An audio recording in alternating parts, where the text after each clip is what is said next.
പിതാവിനും പുത്രനും പരിശുദ്ധാത്മാവിനും സ്തുതി. ആദ്യം മുതൽ നമ്മുടെ മേൽ ദൈവകരുണയും മനോഗുണവും എന്നേക്കുമുണ്ടായിരിക്കട്ടെ. ആമേൻ. ദൈവത്തിൻ്റെ പരിശുദ്ധമായ തിരുനാമത്തിന് മഹത്വമുണ്ടാകട്ടെ. കർത്താവായ യേശു ക്രിസ്തുവിലെ ഏറ്റവും സ്നേഹമുള്ള ദൈവമക്കളെ, ഒരു പ്രാവശ്യം കൂടെ നമ്മുടെ കർത്താവിൻ്റെ പാദപീഠത്തിൽ ചേർന്ന് വന്ന് അവിടുത്തെ സ്വർഗീയ തിരുവചനങ്ങളെ പകുത്തെടുത്ത് പാനം ചെയ്യുവാൻ നമുക്ക് ഭാഗ്യമൊരുക്കി തന്ന നല്ലവനായ ദൈവത്തെ നന്ദിയോടെ സ്തോത്രം ചെയ്യാം. ഈ നാളുകളിൽ നാം ധ്യാനിച്ചു കൊണ്ടിരിക്കുന്ന വിഷയം നിങ്ങളുടെ ഓർമ്മയിൽ നിന്ന് മാഞ്ഞു പോയിട്ടില്ലല്ലോ. യേശു വിളിക്കുന്നു. എന്തിനൊക്കെ വേണ്ടിയാണ് യേശു മശിഹ വിളിക്കുന്നത് എന്നുള്ളതാണ് നമ്മൾ ചർച്ച ചെയ്തുകൊണ്ടിരിക്കുന്ന വിഷയം. കർത്താവ് വിളിക്കുന്നത് ഇന്ന് ഒരു പ്രത്യേക കാര്യത്തിന് വേണ്ടിയാണ്. ശുദ്ധമുള്ള യോഹന്നാൻ എഴുതിയ നമ്മുടെ കർത്താവ് യേശു മശിഹായുടെ രക്ഷാസുവിശേഷത്തിലെ 14-ാമത്തെ അധ്യായത്തിലെ 3-ാമത്തെ തിരുവചനം, ഞാൻ പോയി നിങ്ങൾക്ക് സ്ഥലമൊരുക്കിയാൽ ഞാൻ ഇരിക്കുന്ന ഇടത്ത് നിങ്ങളും ഇരിക്കേണ്ടതിന് പിന്നെയും വന്ന് നിങ്ങളെ എൻ്റെ അടുക്കൽ ചേർത്തുകൊള്ളും. ഇപ്പോൾ യേശു വിളിക്കുന്നത് തന്നോട് കൂടെ ഇരുത്താൻ വേണ്ടിയാണ്. പ്രിയപ്പെട്ടവരെ, താനൊരു നല്ല നേതാവായി, താനൊരു നല്ല അധികാരിയായി നമ്മുടെ മധ്യേ നിന്നവനാണ്. താൻ വിളിച്ചു ചേർത്ത് തൻ്റെ കൂടെ നിർത്തിയ ജനത്തോട് താൽക്കാലികമായി വിട്ടുപിരിയുമ്പോൾ തമ്പുരാൻ പറഞ്ഞു വയ്ക്കുന്നത്, ഞാൻ പോകുന്നത് എന്നേക്കുമായിട്ടല്ല, ഞാൻ പോകുന്നത് മടങ്ങി വരാൻ വേണ്ടിയാണ്. മടങ്ങി വരുന്നത് നിങ്ങളെ എന്നോടുകൂടെ ഞാനിരിക്കുന്ന സർവ്വമഹത്വത്തിലും ചേർത്തിരുത്തേണ്ടതിന് നിങ്ങളെ കൂട്ടിക്കൊണ്ടുപോകുവാനാണ്. അപ്പോൾ പ്രിയമുള്ളവരെ, കർത്താവ് വളരെ വ്യക്തമായി സംസാരിക്കുകയാണ്. ഞാൻ നിങ്ങളെ അനാഥരായി വിടുകയില്ലെന്ന് അരുളി ചെയ്തവൻ തൻ്റെ വിളംബരം യാഥാർത്ഥ്യമാകുമെന്ന് ഒരിക്കൽ കൂടെ അരക്കിട്ടുറപ്പിക്കുകയാണിവിടെ. താൻ വിട്ടുകളഞ്ഞിട്ട് പോകുന്നില്ല. ഈ ലോകത്തിൻ്റെ നേതാക്കന്മാരും കർത്താവായ യേശു ക്രിസ്തു എന്ന നേതാവും തമ്മിലുള്ള അന്തരം ഇവിടെ വ്യക്തമാവുകയാണ്. ഈ ലോകത്തിൻ്റെ നേതാക്കന്മാർ അവരുടെ അണികളെ ഉപയോഗിച്ച് അവരുടെ ചോരയും നീരും ഊറ്റി അവരുടെ സാധ്യതകളെല്ലാം വിനിയോഗിച്ച് തങ്ങളുടെ അധികാര കസേരയിൽ ഉറച്ചിരിക്കുവാൻ ആഗ്രഹിക്കുന്നവരാണ്. ഏതെങ്കിലും ഒരു നേതാവ് തൻ്റെ അധികാര കസേര വിട്ട് ഇറങ്ങേണ്ട സാഹചര്യം വന്നാൽ അവിടെ പകരമിരുത്തുന്നത് തൻ്റെ മകനെ അല്ലെങ്കിൽ മകളെ മാത്രമായിരിക്കും.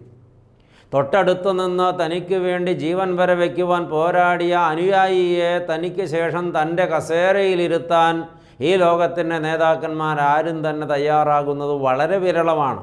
അപൂർവങ്ങളിൽ അപൂർവം അങ്ങനെ സംഭവിക്കുന്നുണ്ട്, നിഷേധിക്കുന്നില്ല. എന്നാൽ നമുക്കറിയാവുന്ന നേതാക്കന്മാർ ബഹുഭൂരിപക്ഷം പേരും അവരുടെ മക്കളെയോ മരുമക്കളെയോ ഒക്കെ ആ കസേരകളിൽ ഇരുത്തിക്കൊണ്ട് തങ്ങളുടെ അധികാരസ്ഥാനം തുടരുവാൻ ആഗ്രഹിക്കുന്നിടത്ത് ഇവിടെ രാജാതിരാജനും കർത്താധികർത്താവുമായ പൊന്നു തമ്പുരാൻ കൽപ്പിച്ച് പറയുന്നത് കേൾക്കുക, എന്നെ അനുഗമിക്കുന്നവരെ, എന്നെ പിന്തുടരുന്നവരെ, എന്നിൽ വിശ്വസിക്കുന്നവരെ നിങ്ങളെ ഞാൻ എന്നോട് കൂടെ ഇരുത്തും, എൻ്റെ സിംഹാസനത്തിലിരുത്തും, എന്നോടൊപ്പം ഇരുത്തും എന്നുള്ളതാണ് കർത്തൃകൽപ്പന. ഇത് നമ്മുടെ ഉള്ളത്തെ ആഴത്തിൽ ഭരിക്കേണ്ടതാണ്. ഞാൻ എന്തുകൊണ്ട് യേശുവിനെ പിന്തുടരണം? എന്തുകൊണ്ട് ഞാൻ അവനെ വിശ്വസിക്കണം? എന്തുകൊണ്ട് ഞാൻ അവനെ ആരാധിക്കണം? അതിനുള്ള മറുപടി ഇവിടെ വ്യക്തമാണ്. അവനോടുകൂടെ ഒരു ഇരിപ്പ് നമുക്കവൻ വാഗ്ദത്തം ചെയ്തിരിക്കുകയാണ്. പ്രിയപ്പെട്ട ദൈവമക്കളെ, അതുകൊണ്ട് തന്നെ കർത്താവിനെ പിന്തുടരുന്നത് ഒരു മണ്ടത്തരമല്ല, അതൊരു വലിയ ഉറപ്പും വലിയൊരു ധൈര്യവും വലിയൊരു ആശ്വാസവുമാണ്. ആകയാൽ ഇന്ന് ഈ ചിന്ത കേട്ടുകൊണ്ടിരിക്കുന്ന സകല ദൈവമക്കളും അവരുടെ മനസ്സ് കർത്താവായ യേശു ക്രിസ്തുവിൽ ഉറപ്പിക്കണം. അവിടുന്ന് പറയുന്നത് കേൾക്കുക, ഞാൻ പോകുന്നത് വൃഥാവിലല്ല, ഞാൻ പോകുന്നത് നിങ്ങൾക്ക് വേണ്ടി സ്ഥലമൊരുക്കാൻ വേണ്ടിയാണ്. ഞാൻ നിങ്ങൾക്ക് വേണ്ടി നല്ല ഒരു ഇടമൊരുക്കാനാണ് പോകുന്നത്. അങ്ങനെ ഒരു ഇടം ഒരുക്കി കഴിഞ്ഞാൽ ഞാൻ മടങ്ങി വരും. എന്നിട്ട് ഞാനിരിക്കുന്ന ഇടത്ത് എന്നോട് കൂടെ നിങ്ങളെയും ഇരുത്തും എന്നുള്ളതാണ് കർത്താവിൻ്റെ പ്രഖ്യാപനം. അത് കർത്താവായ യേശു ക്രിസ്തു സഭയെ ചേർത്ത് വെച്ച വിധത്തോടൊന്ന് ചേർത്ത് ആധ്യാത്മികമായി കുറേ കൂടെ ആഴമായി പരിശോധിച്ചാൽ യേശു ക്രിസ്തു മണവാളനും സഭ മണവാട്ടിയുമായിട്ടാണ് വേദപുസ്തകത്തിൽ കാര്യങ്ങൾ ചിട്ടപ്പെടുത്തിയിട്ടുള്ളത്, ചിത്രീകരിച്ചിട്ടുള്ളത്. യഹൂദ വിവാഹവുമായി ചേർത്ത് വെച്ചുകൊണ്ടാണ് യേശു ക്രിസ്തു സഭയെ വിവാഹ നിശ്ചയം ചെയ്യുന്നത്, ക്രിസ്തു മണവാളനും സഭ മണവാട്ടിയുമായി വ്യാഖ്യാനിക്കുന്നത്. പ്രിയപ്പെട്ട ദൈവമക്കളെ, ഈ വിവാഹ നിശ്ചയം കഴിഞ്ഞ് വേർപിരിഞ്ഞു പോകുന്ന മണവാളൻ പറഞ്ഞു വയ്ക്കുന്നത് എന്താണ്? ഞാൻ പോയി മണവറ ഒരുക്കിയിട്ട് മടങ്ങി വരുമെന്നാണ്. മണവറ ഒരുക്കിയിട്ട് മടങ്ങി വരുമെന്നാണ്. യഹൂദ വിവാഹത്തിൽ വിവാഹ നിശ്ചയം കഴിഞ്ഞാൽ മണവാളൻ്റെ വീട്ടിലേക്ക് അവൻ്റെ പിതാവിനോടും പരിവാരങ്ങളോടും ഒപ്പം മടങ്ങിപ്പോകും. മണവാട്ടിയുടെ ഭവനത്തിൽ തന്നെ വിശുദ്ധീകരിച്ച് ഒരുക്കി കത്തിച്ച ദീപങ്ങളുമായി കാത്തിരിക്കും. മണവാളൻ മടങ്ങി വന്ന് തന്നെ വിളിക്കുന്ന ആ ശബ്ദം കേൾക്കുവാൻ അന്നു മുതൽ അവൾ കാതോർത്തിരിക്കും. പ്രിയപ്പെട്ട ദൈവമക്കളെ, മണവാളൻ ഭവനത്തിലെത്തിക്കഴിയുമ്പോൾ അവൻ്റെ പിതാവ് അവനോട് പറയും, മകനെ, നിനക്ക് വിവാഹ നിശ്ചയം ചെയ്യപ്പെട്ട നിൻ്റെ പ്രേയസിയായ പെൺകുട്ടിയോട് നിനക്കുള്ള സകല പ്രണയവും ചാലിച്ചു വച്ച് നീ മനോഹരമായി അവൾക്ക് വേണ്ടി മണവറ ഒരുക്കുക. അപ്പൻ്റെ വീട്ടിലെ ഏതെങ്കിലും ഒരു മുറി അലങ്കരിക്കുന്ന പ്രോഗ്രാമല്ല അവിടെ മണവറ ഒരുക്കൽ എന്ന് പറയുന്നത്. യഹൂദന്മാരതിന് ചുപ്പ ഒരുക്കുക എന്നാണ് പറയുന്നത്. മുൻപ് അച്ഛനത് സൂചിപ്പിച്ചത് നിങ്ങൾ മറന്നു കാണില്ലല്ലോ. ഈ മണവാളൻ അവൻ്റെ സ്വന്തം അധ്വാനം കൊണ്ട്, സ്വന്തം ഹിതമനുസരിച്ച്, സ്വന്തം താല്പര്യപ്രകാരം മനോഹരമായൊരു ഭവനം, ഒരു കൂടാരം തൻ്റെ മണവാട്ടിക്ക് വേണ്ടി അവൻ പണിതെടുക്കുകയാണ്. അതിലെ അലങ്കാരങ്ങളും അതിൻ്റെ അണിയിച്ചൊരുക്കലുമൊക്കെ അവൻ്റെ സ്വന്തം മേൽനോട്ടത്തിലും താല്പര്യത്തിലുമാണ് നടത്തപ്പെടുന്നത്. അവനെ സഹായിക്കാൻ ആളുകളുണ്ടാകാം, പക്ഷേ അവൻ്റെ മനസ്സിനൊപ്പിച്ചാണ് അതിൻ്റെ നിർമ്മാണമെല്ലാം നടത്തുന്നത്. ഇടയ്ക്കിടെ അവൻ്റെ പിതാവ് അവിടെ സന്ദർശനം നടത്തി പരിശോധിക്കും. ഏതെങ്കിലും കാര്യത്തിൽ മോന് വീഴ്ച പറ്റിയിട്ടുണ്ടെങ്കിൽ, ക്രമക്കേട് വന്നിട്ടുണ്ടെങ്കിൽ, തിരുത്തപ്പെടേണ്ടതുണ്ടെങ്കിൽ അപ്പനത് പറഞ്ഞു തിരുത്തിക്കും. ഇല്ലെങ്കിൽ അവനെ പ്രോത്സാഹിപ്പിക്കും. ഇത് ഒരു ദിവസം കൊണ്ടോ 2 ദിവസം കൊണ്ടോ 1 മാസം കൊണ്ടോ ഒന്നും പണി തീരുന്ന ഒരു പ്രക്രിയയല്ല. 1 എന്ന് തുടങ്ങി 100 വരെ, അവസാനം വരെ ഈ മണവാളനത് മനോഹരമായി ചെയ്തെടുക്കുകയാണ്. അവൻ്റെ പ്രിയപ്പെട്ടവളോടുള്ള അവൻ്റെ പ്രണയം മുഴുവനും ആ ഒരുക്കപ്പെടുന്ന മണവറയിലുണ്ടാകും. അത് കൊട്ടാര സദൃശ്യമായി അവൻ അലങ്കരിച്ച് വയ്ക്കുകയാണ്. അതിൽ മനോഹരമായ വിശാലമായ ഇടങ്ങളുണ്ടാകും, സുന്ദരമായ പൂന്തോട്ടങ്ങളുണ്ടാകും. അതുപോലെ തന്നെ കൂടിയിരിപ്പാനുള്ള ഒരുപാട് മനോഹരമായ കൂട്ടായ്മയുടെ ഇടങ്ങളുണ്ടാകും, മറ്റ് കിടപ്പറകളുണ്ടാകും. എല്ലാം അവൻ ഒരുക്കി വയ്ക്കുകയാണ്. സത്യത്തിൽ അവൻ്റെ മനസ്സിൽ അവൻ്റെ പ്രിയപ്പെട്ടവളോടുള്ള സ്നേഹത്തിൻ്റെ, വാത്സല്യത്തിൻ്റെ, കരുതലിൻ്റെ, സമർപ്പണത്തിൻ്റെ മൊത്തം ചിത്രവും ചിത്രീകരണവുമാണ് ഈ കൊട്ടാരമെന്ന് തിരിച്ചറിയണം. മലയാള വേദപുസ്തകത്തിൽ യോഹന്നാൻ എഴുതിയ രക്ഷാസുവിശേഷം 14-ാം അധ്യായം എഴുതി വയ്ക്കുമ്പോൾ ഞാൻ നിങ്ങൾക്ക് സ്ഥലമൊരുക്കാൻ പോകുന്നു എന്നാണ് എഴുതിയിട്ടുള്ളത്. എന്നാൽ ചില മൂലഗ്രന്ഥങ്ങൾ ആഴത്തിൽ പരിശോധിച്ചാൽ ഞാൻ നിങ്ങൾക്ക് കൊട്ടാരങ്ങൾ ഒരുക്കാൻ പോകുന്നു എന്നാണ് കർത്താവ് പറഞ്ഞത് എന്ന് നമുക്ക് വായിച്ചെടുക്കാൻ പറ്റും. കൊട്ടാരങ്ങൾ ഒരുക്കുന്നത് രാജാക്കന്മാർക്ക് വസിപ്പാനാണ്.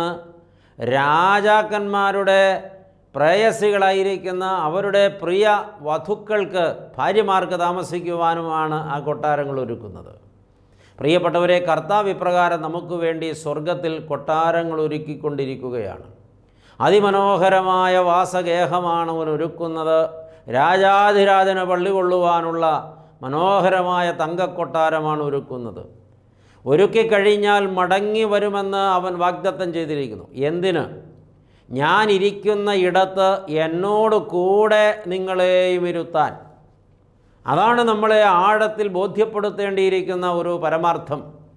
മണവാളൻ ഇരിക്കുന്നിടത്ത് മണവാളനോട് കൂടെ മണവാട്ടിയെ ഇരുത്താൻ, രാജാവിരിക്കുന്നിടത്ത് രാജാവിനോട് കൂടെ രാജാവിൻ്റെ പട്ടമഹിഷിയെ ഇരുത്താൻ. നമ്മുടെ പദവി ഒട്ടും ചെറുതല്ല പ്രിയപ്പെട്ട ദൈവമക്കളെ, ഒട്ടും ചെറുതല്ല. നമ്മൾ പലപ്പോഴും ഈ ലോകത്തിന് അനുരൂപമായി ജീവിച്ചു പോവുകയാണ്. നമ്മളിൽ പലരും നമ്മുടെ മണവാളനെ കാലങ്ങൾക്കിടയിൽ മറന്നുപോയിട്ടുണ്ട്. വിവാഹ നിശ്ചയം ചെയ്ത ഏതൊരു പെൺകുട്ടിയുടെയും മനസ്സിൽ അവളുടെ മണവാളൻ്റെ ചിത്രം മായാതെ നിലനിൽക്കുന്നുണ്ട്. പൂർവ്വകാലങ്ങളിലൊക്കെ വിവാഹ നിശ്ചയം കഴിഞ്ഞാൽ പിന്നെ മണവാളനും മണവാട്ടിക്കും സ്വപ്നങ്ങൾ മാത്രമേയുള്ളൂ. സ്വപ്നങ്ങളിലൂടെ അവർ പരസ്പരം അവരുടെ പ്രണയം പങ്കുവയ്ക്കുകയായിരുന്നു. കാരണം ഇന്നത്തേതുപോലെ ടെലഫോൺ സൗകര്യമില്ല, തമ്മിൽ പോയി കാണുവാൻ സ്വാതന്ത്ര്യമില്ല, പരസ്പരം സംസാരിക്കുവാൻ കാരണവന്മാരുടെ അനുവാദം വേണം, അത് കിട്ടാൻ സാധ്യത കുറവാണ്. അതുകൊണ്ട് പൂർവ്വകാലങ്ങളിലൊക്കെ വിവാഹ നിശ്ചയം കഴിഞ്ഞാൽ പിന്നെ മധുര സ്വപ്നങ്ങൾ കണ്ട് മനസ്സിൽ പ്രണയം പങ്കുവെക്കുക, അത് സ്വപ്ന ലോകത്ത് അനുഭവിക്കുക എന്നുള്ളതല്ലാതെ മാർഗമുണ്ടായിരുന്നില്ല. എന്നാൽ ഇന്ന് കഥ അതല്ല. വിവാഹ നിശ്ചയം കഴിഞ്ഞാൽ മണവാളനും മണവാട്ടിക്കും ടെലഫോണിലൂടെ എത്ര മണിക്കൂറുകൾ വേണമെങ്കിലും സംസാരിക്കാൻ മാതാപിതാക്കൾ അനുവാദം കൊടുക്കുന്നുണ്ട്. വീഡിയോ കോളിലൂടെ തമ്മിൽ കണ്ട് മണിക്കൂറുകളോളം അവരെ പരസ്പരം പരിചയപ്പെടുത്തുവാനും പരസ്പരം അറിയുവാനും പരസ്പരം സ്നേഹിക്കുവാനും അവരുടെ ഹാബിറ്റുകളൊക്കെ ചോദിച്ചറിയുവാനും അവസരം കിട്ടുന്നുണ്ട്. മാത്രമല്ല, ചിലരെങ്കിലും മാതാപിതാക്കളുടെ അനുവാദത്തോടെയൊക്കെയോ അല്ലാതെയോ വിവാഹ നിശ്ചയം കഴിഞ്ഞാൽ വിവാഹ നാൾ വരെ ഒരുമിച്ച് സഞ്ചരിക്കുകയോ ഒരുമിച്ച് പങ്കിടുകയോ ഒക്കെ ചെയ്യുന്ന സാഹചര്യങ്ങൾ വരെ ഇന്ന് വന്നുവിട്ടിട്ടുണ്ട്. എന്നാൽ പ്രിയപ്പെട്ടവരെ, പൂർവ്വകാലങ്ങളിൽ അങ്ങനെ ആയിരുന്നില്ല. മണവാളനായ മശിഹ മണവറ ഒരുക്കിയിട്ട് മടങ്ങി വരാമെന്ന് വാഗ്ദത്തം ചെയ്ത് മഹോന്നതങ്ങളിലേക്ക് കരയേറിപ്പോയി തൻ്റെ പ്രാണതുല്യം താൻ സ്നേഹിക്കുന്ന തൻ്റെ പ്രാണൻ വെച്ച് താൻ വീണ്ടെടുത്ത് സ്വന്തമാക്കിയ, താൻ രക്തമൂറ്റി വീണ്ടെടുത്ത് തൻ്റെ അവകാശമാക്കി തീർത്ത തൻ്റെ പ്രിയപ്പെട്ട പ്രേയസിയെക്കുറിച്ചുള്ള സ്വപ്നങ്ങൾ മാത്രം ഉള്ളിലിട്ടുകൊണ്ട് തൻ്റെ മണവാട്ടിയായ തിരുസഭയെക്കുറിച്ചുള്ള അവൻ്റെ എല്ലാ പ്രണയവും ഉള്ളിൽ ഒളിപ്പിച്ചു വെച്ചുകൊണ്ട് മശിഹ മണവാളൻ അവിടെ മണവറ ഒരുക്കിക്കൊണ്ടിരിക്കുകയാണ്. ഓർക്കുക, മണവാളൻ മശിഹായുടെ മനസ്സിൽ മണവാട്ടിയല്ലാതെ മറ്റാരുമില്ല. മണവാട്ടിയോടുള്ള സ്നേഹമല്ലാതെ മറ്റൊന്നുമില്ല. മണവാട്ടിയോടുള്ള പ്രണയമല്ലാതെ മറ്റൊന്നുമില്ല. എന്നാൽ മണവാട്ടിയുടെ കഥ എന്താണ്? തൻ്റെ മണവാളനെക്കുറിച്ച് അവൾ ഓർക്കുന്നുവോ? മണവാളനെക്കുറിച്ച് അവളുടെ ജീവിതത്തിൽ ഒരുക്കി കാത്തിരിക്കുന്നുവോ? നേരത്തെ സൂചിപ്പിച്ചല്ലോ, യഹൂദമതത്തിൽ വിവാഹ നിശ്ചയം കഴിഞ്ഞാൽ മണവാട്ടി എന്തു ചെയ്യും? തന്നെ വിശുദ്ധീകരിച്ച് മണവാളൻ കൊടുത്ത മനോഹരമായ വെള്ളവസ്ത്രങ്ങൾ ധരിച്ച് പട്ടുടയാടകൾ ഉടുത്ത് താൻ ബാല്യം മുതൽ സൂക്ഷിച്ചു വച്ചിരിക്കുന്ന മനോഹരമായ വിളക്കുകളിൽ ഒലിവെണ്ണ പകർന്ന് തിരിയിട്ട് കത്തിച്ച് കത്തുന്ന ദീപങ്ങളുടെ മധ്യത്തിൽ, ദീപപ്രഭയുടെ മധ്യത്തിൽ മറ്റൊരു വിളക്ക് പോലെ സ്വയം ശോഭിച്ച് മനസ്സ് നിറയെ മണവാളനെക്കുറിച്ചുള്ള പ്രണയപാരവശ്യത്താൽ തന്നെ മൂടി അതിൽ തന്നെ മനസ്സുറപ്പിച്ച് മണവാളനെക്കുറിച്ച് ധ്യാനിച്ച് അവൻ്റെ വരവിനായി കാത്തിരുന്ന് അവൻ്റെ കാഹള ശബ്ദം കാതിൽ മുഴങ്ങുന്ന മനോഹരമായ ശബ്ദത്തിനായി അവൾ കാത്തിരിക്കും. മണവാട്ടിയുടെ മനസ്സിൽ വേറെ ഒരു ചിത്രവുമില്ല, മറ്റൊരു ധ്യാനമില്ല, മറ്റൊരു ചിന്തയില്ല, മറ്റൊരു ആലോചനയില്ല. എന്തുകൊണ്ടെന്നാൽ അവൾ പതിവ്രതയും വിശുദ്ധയുമായ മണവാട്ടിയാണ്. അവളുടെ മനസ്സിൽ അവളുടെ മണവാളൻ മാത്രമേ ഉള്ളൂ. മശിഹ മണവാളൻ മണവാട്ടിക്ക് വേണ്ടി ജാഗരിച്ച് മണവറ ഒരുക്കിക്കൊണ്ട് മഹോന്നതങ്ങളിൽ ഇരിക്കുമ്പോൾ ഈ ഭൗമലോകത്തെ മണവാട്ടി സഭ എന്തു ചെയ്യുന്നു? ലോകത്തിൻ്റെ ഇമ്പങ്ങളിലും ജഡീക താൽപ്പര്യങ്ങളിലും വശംവദരായി ദ്രവ്യാഗ്രഹത്തോടും ആഡംബര ചിന്തയോടും കൂടെ ലൗകിക മനുഷ്യരായി വ്യഭിചാരത്തിലോ മയക്കുമരുന്നിലോ മദ്യപാനത്തിലോ ഒക്കെ മനസ്സുറപ്പിച്ച് ഈ ലോകത്തിന് അനുരൂപമായി കാലം പോക്കുകയും വിവാഹ നിശ്ചയം കഴിഞ്ഞതും മണവാളൻ ഒരാൾ ഉണ്ടെന്നുള്ളതും അവൻ മണവറ ഒരുക്കുന്നുണ്ടെന്നുള്ളതും മറന്ന് ഈ ലോകത്തിന് അനുരൂപമായി ജീവിക്കുന്ന മണവാട്ടി സഭ മണവാളൻ്റെ മഹത്വപ്രത്യക്ഷതയിൽ ലജ്ജിച്ചു പോകേണ്ടി വരുമോ എന്ന് സ്വയം പരിശോധന കഴിക്കേണ്ടതുണ്ട്. മണവാളൻ മണവാട്ടിയെ പരിശോധന കഴിക്കുന്ന നാളിൽ അവളിൽ പാതിവ്രത്യഭംഗം വന്നിട്ടുണ്ടെന്ന് മണവാളന് ബോധ്യപ്പെട്ടാൽ, അവളുടെ മനോമുകുരത്തിൽ, അവളുടെ ധ്യാനങ്ങളിൽ, അവളുടെ ഓർമ്മകളിൽ, അവളുടെ ചിന്തകളിൽ താൻ ഉണ്ടായിരുന്നില്ല എന്നവന് ബോധ്യപ്പെട്ടാൽ, മറ്റു പല ചിന്തകളാലും അവളുടെ മനസ്സ് മലിനമായിരുന്നുവെന്നും അവൾ തന്നെ മണവാളന് മറന്നുപോയിരുന്നുവെന്നും മണവാളന് ബോധ്യപ്പെട്ടാൽ, പകരമൊരാളെ അല്ലെങ്കിൽ പകരം ഒന്നിനെ പ്രണയിച്ച തൻ്റെ പ്രിയപ്പെട്ടവളെ മണവാളൻ കയ്യേൽക്കുവാൻ സാധ്യത കുറവാണ്. അതുകൊണ്ട് നാം എത്രത്തോളം ജാഗ്രതയോടെ നമ്മുടെ മണവാളനായ മശിഹായുടെ മഹത്വ പ്രത്യക്ഷതയ്ക്കായി കാത്തിരിക്കണമെന്ന് സഭ ഒന്നടങ്കം ചിന്തിക്കേണ്ടതാണ്. സഭ എന്നൊക്കെ പറയുമ്പോൾ അത് വേറെ എന്തൊക്കെയോ ആണെന്നാണ് ആളുകളുടെ വിചാരം. ഞാനാണ് സഭ, ഞാനാണ് മണവാട്ടി എന്ന ബോധം നമുക്കുണ്ടാകണം. വിശുദ്ധ മാമോദീസ നാം സ്വീകരിച്ച നാളിൽ മശിഹ മണവാളൻ നമ്മെ കഴുകി വെടിപ്പാക്കി നിർമ്മല വസ്ത്രം ധരിപ്പിച്ച്, നീ എൻ്റെ മണവാട്ടിയാണ്, ഞാൻ നിന്നെ വിവാഹ നിശ്ചയം ചെയ്തിരിക്കുന്നു, ഇന്ന് തന്നെ ഞാൻ നിനക്ക് മുദ്രമോതിരം അണിയിക്കുന്നു എന്ന് പറഞ്ഞ് വിവാഹ നിശ്ചയം ചെയ്ത് കഴിഞ്ഞതാണ്. മാമോദീസ സ്വീകരിച്ച ദൈവമക്കൾ അറിയണം, ഞാൻ കർത്താവിൻ്റെ മണവാട്ടിയാണ്, അതിൽ നിന്ന് വേർപെട്ട് എനിക്കൊരു നിൽപ്പില്ല, നിലനിൽപ്പുമില്ല എന്ന ബോധം എന്നെ ഭരിക്കണം. ഇതിൽ നിന്ന് എപ്പോഴെങ്കിലും ഞാൻ അന്യപ്പെട്ടു പോയാൽ എൻ്റെ ജീവിതം കർത്താവിന് ഹിതകരമല്ലാത്തതും മണവാളന് ചേരാത്തതുമായി തീരുമെന്ന് ഓർമ്മ വേണം. അതുകൊണ്ട് നാം എത്രത്തോളം ജാഗ്രതയോടെ നമ്മുടെ കർത്താവിന് വേണ്ടി നമ്മളെ തന്നെ ഒരുക്കണമെന്ന് വചനം നമ്മളെ ഓർമ്മിപ്പിക്കുകയാണ്. യേശു വിളിക്കുന്നു. എന്തിനു വേണ്ടി വിളിക്കുന്നു എന്ന് ഹൃദയത്തിൽ എല്ലാവരും ധ്യാനിച്ചു കൊള്ളട്ടെ. നീ എൻ്റെ മണവാട്ടിയാണ്, ഞാൻ നിന്നെ വിവാഹ നിശ്ചയം ചെയ്തതാണ്, ഞാൻ നിന്നെ മുദ്രമോതിരം ധരിപ്പിച്ചതാണ്, ഞാൻ എൻ്റെ തങ്കച്ചോരയിൽ കഴുകി വെളുപ്പിച്ച് നിർമ്മലമാക്കിയ കറയോ ചുളുക്കുമോ ഇല്ലാത്ത നിർമ്മല നിലയങ്കി നിന്നെ ധരിപ്പിച്ചതാണ്. അതുപോലൊരു നിലയങ്കി നിന്നെ ധരിപ്പിക്കുവാൻ ഞാൻ കരുതി വച്ചിട്ടുണ്ട്. വീണ്ടും നീ എനിക്ക് വേണ്ടി ജാഗരിച്ച് കാത്തിരിക്കുക, ഞാൻ വരുവാൻ കാലമായിട്ടുണ്ട്, ഞാൻ വരിക തന്നെ ചെയ്യുമെന്ന് വിളംബരം ചെയ്തുകൊണ്ട് മശിഹ ഒരിക്കൽ കൂടെ ഓർമ്മിപ്പിക്കുകയാണ്. വിളിക്കുന്ന വിളിയുടെ ആഴമറിയണം ദൈവമക്കളെ. അതുകൊണ്ട് നാം ഇന്ന് നമ്മെ തന്നെ ക്രമപ്പെടുത്തേണ്ടത് ഒരനിവാര്യതയാണ് എന്ന് ദൈവത്തിൻ്റെ വചനം ശക്തമായി നമ്മളെ പ്രബോധിപ്പിക്കുകയാണ്. ഞാനിത് കേട്ടിരുന്നില്ലല്ലോ, ഞാനിത് അറിഞ്ഞിരുന്നില്ലല്ലോ, ആരും എന്നോട് പറഞ്ഞിരുന്നില്ലല്ലോ എന്നിങ്ങനെ ഇനി പറയാൻ നമുക്ക് ഇടമില്ല, അവസരവുമില്ല. എന്തെന്നാൽ അവിടുന്ന് നമ്മളോട് വ്യക്തമായി പ്രബോധനം പറഞ്ഞിരിക്കുകയാണ്. ഈ വചനങ്ങൾ ഇങ്ങനെ നമ്മുടെ ഹൃദയാന്തർഭാഗത്തേക്ക് ഒഴുകി ഇറങ്ങുമ്പോൾ അത് നമ്മുടെ ജീവിതം മുഴുവനും നിറഞ്ഞു കവിയുന്ന അനുഭവമായി നാം സ്വീകരിക്കണം, സ്വാംശീകരിക്കണം. മത്സരമല്ല മണവാട്ടിമാർക്ക് വേണ്ടത്, പാതിവൃത്യത്തോടെ വിനയത്തോടെ മണവാളനെ സ്വീകരിപ്പാനുള്ള മനസ്സാണ് മണവാട്ടിമാർക്ക് വേണ്ടത്. ഓർക്കണം പ്രിയപ്പെട്ടവരെ, നാം തിരുത്തപ്പെടേണ്ടതുണ്ട്. തുടക്കത്തിൽ പറഞ്ഞതുപോലെ ഈ ലോകത്ത് ഏതെങ്കിലും ഒരു മണവാളനോ ഈ ലോകത്ത് ഏതെങ്കിലും ഒരു നേതാവോ പറഞ്ഞതല്ല കർത്താവായ യേശു ക്രിസ്തു പറഞ്ഞിരിക്കുന്നത്. അവിടുന്ന് പറഞ്ഞു, ഞാൻ നിങ്ങളെ അനാഥരായി വിടുകയില്ല, ഞാൻ നിങ്ങളെ ഉപേക്ഷിച്ചിട്ട് പോകുകയല്ല, ഞാൻ നിങ്ങളെ വിട്ടുകളഞ്ഞിട്ട് പോകുകയല്ല, ഞാൻ നിങ്ങളെ മറന്നു കളഞ്ഞിട്ട് പോകുകയല്ല. ഇത് നിങ്ങൾക്ക് വേണ്ടി ഞാൻ ഒരുക്കിയ അതിശ്രേഷ്ഠമായ രക്ഷാപദ്ധതിയുടെ ഒരു ഭാഗം ഇവിടെ പൂർത്തിയാകുന്നു ക്രൂശിലെ യാഗത്തിൽ, എൻ്റെ പുനരുത്ഥാനത്തിലൂടെ. എന്നാൽ ഇനി അതിനൊരു രണ്ടാം ഭാഗമുണ്ട്. അതിൻ്റെ പൂർത്തീകരണത്തിനായിട്ടാണ് ഞാൻ പോകുന്നത്. ദൈവം ഇങ്ങനെ വിഭാവനം ചെയ്തിട്ടുണ്ട്. തൻ്റെ സൃഷ്ടിയുടെ മകുടവും അതിൻ്റെ പൂർണ്ണതയുമായ മനുഷ്യൻ സ്വന്തം പാപത്താൽ പിശാചിന് തന്നെ അടിയറവച്ച് തന്നിൽ നിന്നകന്ന് തനിക്ക് നഷ്ടപ്പെട്ടു പോയ മനുഷ്യൻ അവനെ വീണ്ടെടുത്ത് കഴുകി വെടിപ്പാക്കി അവൻ്റെ പാപങ്ങളെ നീക്കി അവനെ പവിത്രീകരിച്ച് തന്നോടുകൂടെ അവനായിരുന്ന അവസ്ഥയിൽ പരദീസയുടെ പരമാനന്ദത്തിൽ ദൈവകൂട്ടായ്മയിൽ ഒന്നാക്കി ചേർക്കുമ്പോഴാണ് താൻ വിഭാവനം ചെയ്ത ശ്രേഷ്ഠമായ പദ്ധതി പൂർത്തിയാകുന്നത് എന്ന് കർത്താവ് ഇവിടെ പറഞ്ഞു വയ്ക്കുകയാണ്. ഈ ഒന്നാം ഭാഗം പൂർത്തിയായതുകൊണ്ട് ആരും രക്ഷാപൂർണത അനുഭവിക്കുന്നില്ല. മനുഷ്യൻ അവൻ്റെ സ്വയംകൃതാനർത്ഥത്താൽ നഷ്ടപ്പെടുത്തിക്കളഞ്ഞ പരദീസയുടെ പരമാനന്ദത്തിൽ തിരികെ ചേരുന്ന മനോഹരമായ അവസരം അനുഭവിക്കാൻ നമുക്ക് സാധിക്കുമ്പോഴാണ് നമ്മൾ യഥാർത്ഥത്തിൽ കർത്താവിൻ്റെ രക്ഷാപദ്ധതിയിൽ പൂർണ്ണതപ്പെടുന്നത്. മറിച്ചായാൽ നമ്മൾ ആ പദ്ധതിക്ക് പുറത്തായി പോകും. പ്രിയപ്പെട്ടവരെ, ദൈവത്തിൻ്റെ സ്നേഹമാണ് ഇവിടെ മുഴുവനും വെളിപ്പെടുന്നത്. ദൈവം മനുഷ്യൻ കൊടുക്കുന്ന പദവി എത്ര ശ്രേഷ്ഠമാണെന്ന് ഇവിടെ ഒരിക്കൽ കൂടെ വെളിപ്പെട്ട് വരികയാണ്.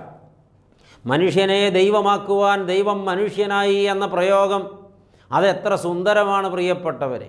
പാപിയായ മനുഷ്യനെ പവിത്രീകരിച്ച് പരിശുദ്ധനായ ദൈവത്തോടൊപ്പം പരിപാവനമായ സ്വർഗസിംഹാസനത്തിൽ ഇരുത്തുമെന്നല്ലോ കൽപ്പന. അവിടെ നമുക്ക് ഒരു വലിയ വീണ്ടെടുപ്പും വലിയ മഹത്വവും അവിടെ നിന്ന് പ്രദാനം ചെയ്യുകയാണ്. വെറുതെ കൊണ്ടുപോയി ഇരുത്തുകയല്ല, തൻ്റെ മഹത്വത്തിൽ തന്നോട് ചേർത്ത് ഇരുത്തുകയത്രേ ചെയ്യുന്നത്. ശുദ്ധമുള്ള യോഹന്നാൻ എഴുതിയ രക്ഷാസുവിശേഷം 3-ാം അധ്യായത്തിൽ കർത്താവായ യേശുക്രിസ്തുവിൻ്റെ മഹത്വപ്രത്യക്ഷതയെക്കുറിച്ച് യോഹന്നാൻ അപ്പോസ്തലൻ രേഖപ്പെടുത്തുന്നത് ഇങ്ങനെയാണ്: അതെ, നാം ഇപ്പോൾ ദൈവത്തിൻ്റെ മക്കളാകുന്നു, നാം ഇന്നതായിത്തീരുമെന്ന്, നാളെ നാം എന്തായിത്തീരുമെന്ന് ഇതുവരെ വെളിപ്പെട്ടിട്ടില്ല, പ്രത്യക്ഷമായിട്ടില്ല. യേശുക്രിസ്തു മഹത്വത്തിൽ പ്രത്യക്ഷനാകുമ്പോൾ നാം അവനെ താനിരിക്കും പോലെ തന്നെ കാണുന്നതാകയാൽ അന്നവൻ എഴുന്നള്ളി വരുന്നത് തൻ്റെ സകല പ്രതാപത്തോടും കൂടിയായിരിക്കും നിശ്ചയം. ഒന്നാമത് കർത്താവ് ഭൂമിയിൽ എഴുന്നള്ളി വന്നത് പാപിയായ മനുഷ്യൻ്റെ രൂപം സ്വയമെടുത്ത് താഴേക്ക് താണിറങ്ങി തൻ്റെ മഹത്വം വെടിഞ്ഞ് അവൻ ഒരു ശിശുവായി പിറന്ന് ഈ ഭൂമിയിലേക്ക് വന്നവനാണ്. എന്നാൽ കർത്താവ് വീണ്ടും വരുന്നത് അപ്രകാരം അല്ല. തൻ്റെ സകല മഹത്വത്തോടും തൻ്റെ സകല പ്രതാപത്തോടും തൻ്റെ സകല ശ്രേഷ്ഠതയോടും കൂടെ അത്രേ അവൻ വീണ്ടും വരുന്നത്. അത് സംബന്ധിച്ച് വിശുദ്ധ ഗ്രന്ഥം ഇങ്ങനെ നമ്മളെ പഠിപ്പിക്കുന്നുണ്ട്. വെള്ളോട്ടിന് സമമായ കൈകാലുകളുള്ളവനായി, മാറത്ത് പൊൻകച്ച കെട്ടിയവനായി, ധവളപ്പഞ്ഞി പോലെ തലമുടികളുള്ളവനായി, സൂര്യനെപ്പോലെ ശോഭിക്കുന്ന മുഖമുള്ളവനായി, തീ പോലെ കത്തുന്ന കണ്ണുള്ളവനായി, രാജാധിരാജനും കർത്താധികർത്തനുമായവൻ മേഘാരൂഢനായി വരുമെന്നല്ലോ വചനം പഠിപ്പിക്കുന്നത്. അപ്പോൾ കർത്താവ് വരുന്നത് അവൻ്റെ സകല പ്രതാപത്തോടും സകല ശ്രേഷ്ഠതയോടും കൂടിയാണ്. അങ്ങനെ വരുന്ന നാളിൽ യോഹന്നാൻ അപ്പോസ്തലൻ എഴുതുന്നത് വ്യക്തമായി മനസ്സിലാക്കുക. കർത്താവ് മഹത്വത്തിൽ പ്രത്യക്ഷനാകുമ്പോൾ നാം അവനെ താൻ ഇരിക്കും പോലെ തന്നെ കാണുന്നതാകയാൽ, അവൻ്റെ സകല മഹത്വത്തോടും പ്രതാപത്തോടും ശ്രേഷ്ഠതയോടും കുലീനതയോടും കൂടെ അവനെ കാണുന്നതാകയാൽ കണ്ണിമയ്ക്കുന്നതിനിടയിൽ നാം എല്ലാവരും രൂപാന്തരപ്പെട്ട് അവനോട് തുല്യരായി തീരുമെന്ന് നാം അറിയുന്നു. എന്നുവെച്ചാൽ ക്ഷണത്തിൽ നൊടി നേരത്തിനുള്ളിൽ ഞാനും നിങ്ങളും മഹത്വത്തിൽ പ്രത്യക്ഷപ്പെടുന്ന മഹത്വാനായ മശിഹായിക്ക് തുല്യരായിത്തീരും. കർത്താവിൻ്റെ മഹത്വത്തിൽ ഞാനും നിങ്ങളും ചേർക്കപ്പെടും. കർത്താവിൻ്റെ പ്രശോഭ അതുപോലെ നമ്മളിൽ നിന്നും വിളങ്ങി പുറത്തേക്ക് വമിക്കും. കർത്താവ് എന്താണോ അത് തന്നെ ഞാനും നിങ്ങളുമായി തീരും. വർണ്ണിക്കുവാൻ കഴിയാത്ത ഒരു മഹത്വമാണെന്ന് നമ്മൾ പ്രാപിപ്പാനിരിക്കുന്നത്. അപ്രകാരം ഒരു മഹത്വത്തിന് നമ്മെ പാത്രീഭൂതരാക്കി തീർത്തിട്ടാണ് അവൻ തന്നോടുകൂടെ നമ്മെ ഇരുത്തുമെന്ന് വാഗ്ദത്തം ചെയ്തിരിക്കുന്നത്. ഇത് വീൺവാക്കല്ല പ്രിയപ്പെട്ടവരെ, ഇത് വിശ്വസിക്കാവുന്ന സത്യവചനമാണ്. കാരണം ഇത് പറഞ്ഞവൻ വാക്ക് മാറാത്തവനാണ്, വാഗ്ദത്തത്തിൽ വിശ്വസ്തനാണ്. അതുകൊണ്ട് അവൻ വരിക തന്നെ ചെയ്യും. യേശു വിളിക്കുന്ന വിളി എന്നെ തൻ്റെ മഹത്വത്തിൽ തന്നോടുകൂടെ ചേർത്ത് തൻ്റെ സ്വർഗസിംഹാസനത്തിൽ തൻ്റെ മാർവിൽ ചാരി തൻ്റെ പ്രേയസിയായി തന്നോടൊപ്പം ഇരിപ്പാൻ വേണ്ടിയുള്ള വിളിയാണെന്ന് ആത്മാവിൽ ബോധ്യപ്പെടുന്ന ദൈവമക്കൾ ഈ ലോകത്തിന് അനുരൂപമായി കാലം കഴിക്കുന്നത് മതിയാക്കി മാനസാന്തരപ്പെട്ട് കർത്താവിൻ്റെ ശ്രേഷ്ഠമായ പദ്ധതിക്കുള്ളിലേക്ക് മടങ്ങി വന്ന് തങ്ങളെ തന്നെ വിശുദ്ധ കുമ്പസാരത്തിലൂടെ കഴുകി വെടിപ്പാക്കി പൂർവകാല പാപങ്ങളെ വിട്ടകന്ന് അതിനെ ഉപേക്ഷിച്ച് അതിനെ മറന്ന് പരിശുദ്ധനായ ദൈവത്തിലേക്ക് തങ്ങളെ തന്നെ അർപ്പണം ചെയ്ത് കർത്താവിനെ തന്നെ മനസ്സിൽ ധ്യാനിച്ച് അവൻ്റെ മഹത്വപ്രത്യക്ഷതയ്ക്കായി കാത്തുകാത്ത് അവൻ്റെ ലാവണ്യവാക്കുകളെ ഓർത്ത് ധ്യാനിച്ച് അവൻ്റെ മനോഹരമായ മുഖം കാണുവാനുള്ള കൊതി ദാഹത്തോടെ അവന് വേണ്ടി കാത്തിരിക്കുന്നവരായി നാം മാറണം. ഇപ്രകാരം ദൈവം തൻ്റെ വചനത്തിലൂടെ നമ്മെ ഓർമ്മപ്പെടുത്തുകയും ഇപ്രകാരം ഒരു വലിയ ആഹ്വാനത്തിലൂടെ നമ്മെ വീണ്ടും വിളിക്കുകയും ചെയ്തിരിക്കുമ്പോൾ നാം വിഡ്ഢികളെപ്പോലെ ജീവിക്കരുത് പ്രിയപ്പെട്ടവരെ. ഇനിയും ഒരവസരം കിട്ടുമെന്ന് നനച്ച് ഈ കിട്ടിയ അവസരം ആരും ഉപേക്ഷിച്ച് കളയരുത്. തിരുത്തപ്പെടുക, തിരിഞ്ഞു വരിക, അനുതപിക്കുക, മാനസാന്തരപ്പെടുക, യഥാസ്ഥാനപ്പെടുക, വിശുദ്ധിയിൽ തങ്ങളെ തന്നെ ഒരുക്കി കാത്തിരിക്കുക കർത്താവിൻ്റെ മഹത്വ പ്രത്യക്ഷതയ്ക്കായി. തിരുവചനം അങ്ങനെ പഠിപ്പിക്കുന്നു. യേശു വിളിക്കുന്നു തന്നോടുകൂടെ തൻ്റെ മഹത്വ സിംഹാസനത്തിലിരിപ്പാൻ. ഈ വിളിയോട് അനുകൂലമായി നമുക്ക് പ്രതികരിക്കാം, പ്രതികൂലമായി പ്രതികരിക്കാതിരിക്കാൻ നമുക്ക് മനഃപൂർവ്വം തീരുമാനിക്കാം. നമുക്ക് സമർപ്പിക്കാം, തലകളെ വണക്കാം, കണ്ണുകളെ അടയ്ക്കാം. സ്നേഹവാനായ ദൈവമേ, സ്വർഗസ്ഥ പിതാവേ, ഭാഗ്യകരമായ ഈ നല്ല സമയത്തിനായി നന്ദി പറയുന്നു, സ്തുതിക്കുന്നു. അവിടുന്ന് ഞങ്ങളോട് എത്ര മധുരമായി സംസാരിച്ചു കൊണ്ടിരുന്നു കർത്താവേ. അവിടെ നിന്ന് ഞങ്ങൾക്ക് വലിയ പ്രത്യാശയുടെയും ആശ്വാസത്തിൻ്റെയും ധൈര്യത്തിൻ്റെയും പ്രകാശത്തിൻ്റെയും ഒക്കെ സന്ദേശമാണല്ലോ കേൾപ്പിച്ചത്. ഞങ്ങളെ കൊണ്ടുപോകാൻ ഞങ്ങളുടെ മണവാളൻ മടങ്ങി വരുമെന്ന്, താൻ ഇരിക്കുന്നിടത്ത് തന്നോടുകൂടെ ഞങ്ങളെയും ഇരുത്തുമെന്ന് മഹത്വമണവാളൻ മണവാട്ടിക്ക് വേണ്ടി ഒരുക്കിയ മഹോന്നതമായ മണവറയിൽ മണവാളനോടുകൂടെ മണവാട്ടിയെയും ചാരത്ത് ചേർത്ത് ഇരുത്തുമെന്ന്, തൻ്റെ മാർവിൽ ചാരുവാൻ അവസരം ഒരുക്കുമെന്ന്, തൻ്റെ മഹത്വത്തിൽ അതേ മഹത്വത്തോടെ എന്നെയും ചേർക്കുമെന്ന്. ദൈവമേ, ഈ വിളി ഞാൻ കേൾക്കാതെ പോയാൽ, ഈ വിളിയോട് ഞാൻ അനുകൂലമായി പ്രതികരിക്കാതെ പോയാൽ, ഈ വിളി ഞാൻ കേട്ടില്ലെന്ന് വെച്ചാൽ എനിക്കത് വലിയ നഷ്ടവും അതിനാൽ എനിക്ക് നാശവും വരുമല്ലോ. എന്നാൽ ഇന്ന് കേട്ട വിളി എൻ്റെ ജീവിതത്തിലെ ഏറ്റവും ഭാഗ്യകരമായ വിളി എന്ന് തിരിച്ചറിഞ്ഞ് അതിനോട് അനുകൂലമായി എൻ്റെ ജീവിതത്തെ ക്രമപ്പെടുത്തുവാൻ കൃപയാൽ ഞങ്ങളെല്ലാവരെയും സഹായിക്കണമെന്ന് ഞങ്ങൾ നിന്നോട് പ്രാർത്ഥിക്കുന്നു. ദൈവമേ, വളരെ വിനയത്തോടെ ഞങ്ങളെ താഴ്ത്തി പാദപീഠത്തിൽ സമർപ്പിക്കുന്നു. ഈ ശുശ്രൂഷയിൽ സംബന്ധിച്ച ഈ വചനം കേട്ടുകൊണ്ടിരുന്ന സകല മക്കളും ഈ മഹാഭാഗ്യം അനുഭവിപ്പാൻ ഭാഗ്യം ലഭിച്ചവരായി തീരട്ടെ. ആരും നഷ്ടപ്പെട്ടു പോകരുതേ. പ്രാർത്ഥന കേട്ടതുകൊണ്ട് സ്തോത്രം. ഞങ്ങൾ നിനക്കും ഏകജാതനും പരിശുദ്ധാത്മാവിനും സ്തുതിയും സ്തോത്രവും സമർപ്പിക്കുന്നു, ഇപ്പോഴും എപ്പോഴും എന്നേക്കും തന്നെ. ആമേൻ.